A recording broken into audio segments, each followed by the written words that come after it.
এই গাইস, আমি Swarnanka and welcome to the new episode of my channel. তো এখন আমি কথা বলবো হচ্ছে একটা সিনেমার বক্স অফিস আপডেট নিয়ে, এবং একটা সিনেমা আসছে যেটা জন আব্রাহাম এবং শারভারি, যেখানে টামানা ভাটিও আছে, সেই সিনেমাটা নিউ রিলিজ ডেট নিয়ে কথা বলবো। তো প্রথমে সেটা নিয়ে কথা বলি। তো মিস্টার অ্যান্ড মিসেস মাহি সিনেমাটার প্রথম যে 5 দিন গেল, সেই 5 দিনে একটা খুব সুন্দর কিন্তু বক্স অফিস কালেকশন তারা করেছে। 6 নম্বর দিনে তারা 1,90,00,000 টাকার কালেকশন করে, এবং টোটাল কালেকশন গিয়ে তারা 23,09,00,000। এবং সপ্তম দিনে 1,80,00,000 টাকার কালেকশন করে নেট বক্স অফিস কালেকশন, এবং টোটাল গিয়ে বক্স অফিস কালেকশন দাঁড়ায় 24,89,00,000 টাকা। একটা 25 কোটির কালেকশন তারা মোটামুটি করে প্রথম সপ্তাহে, সেটা কিন্তু যথেষ্ট একটা ভালো কালেকশন। দ্বিতীয় যেটা আপডেট, সেটা হচ্ছে জন আব্রাহাম, শারভারি এবং তামান্না ভাটিয়া, এদের তিনজনকে নিয়ে একটা সিনেমা আসছে যেটার নাম হচ্ছে ভেদা।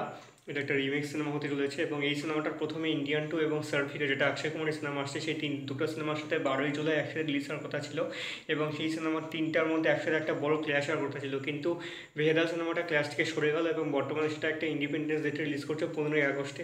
দেখা যাক ইন্ডিপেন্ডেন্স ডেটে কেমন সিনেমাটা কালেকশন করে এবং কেমন দর্শকদের মধ্যে প্রতিক্রিয়া পায়। আমি তো খুব এক্সাইটেড নিয়ে সিনেমাটা দেখা, কারণ যেটা টিজার ছেড়েছিল সেটা কিন্তু একটা দারুণ ছিল এবং মারাত্মক লাগছিল। শারভাটি এখানে কিন্তু একটা দারুণ পারফরমেন্স দিয়ে যাচ্ছে, এবং জন আব্রাহামকেও এখানে একটা ভালো ক্যারেক্টার করতে আমরা দেখতে পাবো। দেখা যাক কেমন হয় এই রিমেকটা। তো এই ছিল আজকের ভিডিও। ভালো লেগে থাকলে অবশ্যই চ্যানেলটিকে সাবস্ক্রাইব করে দিও।